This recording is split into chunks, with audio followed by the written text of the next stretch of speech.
여러분 안녕하십니까? 박인성입니다. 더불어민주당 이재명 대표가 19일 북한의 김정일, 김일성 주석의 노력들이 폄훼되지 않도록, 훼손되지 않도록 애써야 한다고 했습니다. 기가 찰 노릇입니다.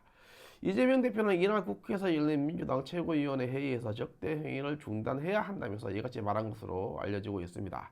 또 김정은 북한 국무위원장은 미사일 도발을 당장 멈춰야 한다라고도 했습니다. 이 발언의 취지는 북한이 무모한 도발을 지속할수록 국제사회에서 고립될 것이고 북한 주민들의 고통이 심화될 것이라고 말하는 가운데 나온 것이라고 합니다. 하지만 무엇에 대해서 표명하지 말라는 것인지 알 수 없습니다. 이재명 대표가 생각하는 표명되지 말아야 할 김정일과 김일성의 노력이 무엇인지 어떤 것인지 분명히 하여야 합니다. 김대중과 함께 서명한 6.15 선언을 표명하지 말라는 것인지 북한의 6.25 남침을 표명하지 말라는 것인지 이도저도 아니면 무엇을 표명하지 말라는 것인지 분명히 밝혀야 합니다. 만약 6.15 선언을 표명하지 말라고 한 것이라면 북한 대남 통일 전략 전술에 동조하는 것이고 북한의 기습 남침, 6.25 전쟁을 북한의 남침이라고 하는 것이 김일성을 폄훼하는 것이라면 여적 행위가 됩니다. 김일성 항일투쟁에 대해서 표명하지 말라고 한다면 소련 공산당 소속 항일투쟁 속에 숨어있는 공산혁명투쟁을 표명하지 말라는 것이 됩니다. 수많은 간첩과 무장 공비를 난파한 것을 표명하지 말라고 한다면 이재명 대표는 공산 무장투쟁을 찬양하는 것이 됩니다. 김신조를 난파하여 청와대를 습격하였고 문세광을 교육하여 유경수 여사를 시해했습니다. 칼기를 폭발하여 기백 명이 죽었습니다. 해방 전국에서는 남한 단독 정부 수립을 반대한다면서 남노당과 함께 사회 혼란을 야기했습니다. 그 당시에도 민족을 앞세웠습니다. 한민족을 만들어 대한민국 철부지 학생운동권을 조정하면서도 민주화 운동으로 둔갑시키기도 했습니다. 대한민국에서 발생한 통역당, 인역당, 난민전, 민혁당, 중부지역당, 구국전이 1심의 사건 모두 북한과 연계되지 않은 사건이 없습니다.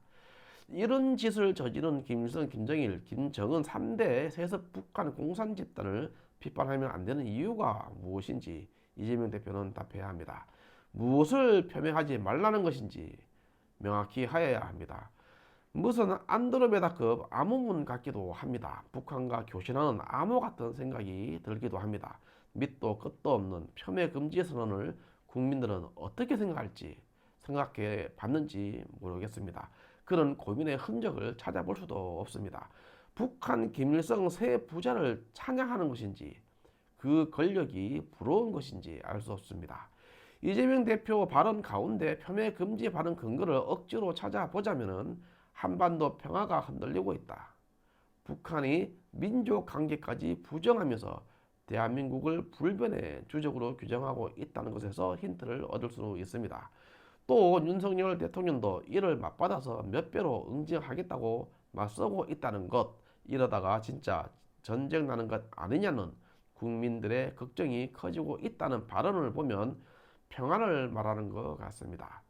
전쟁 분위기로 가는 전쟁 위험이 있는 서로 간의 심기를 건드리지 말자는 그런 취지의 발언인 것으로 보입니다.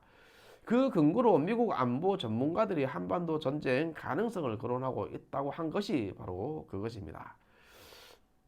또 상호 간의 적대적 행위를 중단하고 한반도의 긴장을 완화할 지혜를 발휘해야 한다면서 윤석열 대통령의 대북 대응에 대해서 북한의 본때를 보여주겠다면서 평화의 안전핀을 뽑아버리는 우를 보면서는 안 된다고 주문까지 합니다.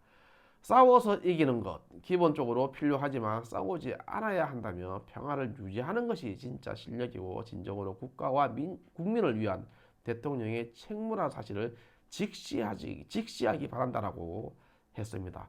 싸우는 것으로 이야기할 것 같다면 이재명 대표만큼 잘 싸운 사람이 있습니까? 참 말이 안 됩니다. 진짜. 그러니까 이재명 대표가 이제 이야기하는 그런 폄하하지 말라는 그런 주문은 북한 심기를 건드리지 말라는 것입니다. 심기를 건드려 싸우지 말고 상호 평화를 지키자는 것인데 이런 전략은 공산주의자들이 늘 써왔던 것이었습니다.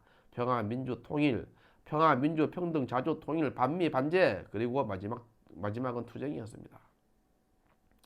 평화, 민주, 평등 이러한 것들은 공산 투쟁을 위한 하나의 수단일 뿐입니다.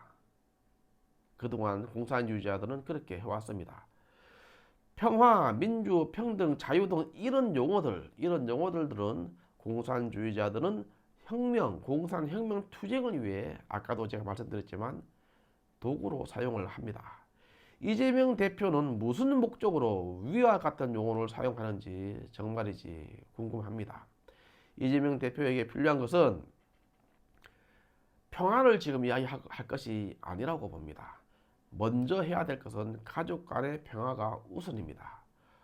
운명을 달리한 형과 먼저 화해를 하고 형수와 평화적인 관계가 되는 것이 먼저라고 생각을 합니다. 이재명 당신과 관련된 사람들의 옥살이 그리고 운명을 달리한 분들과의 평화적인 관계가 되기를 진심으로 바랍니다.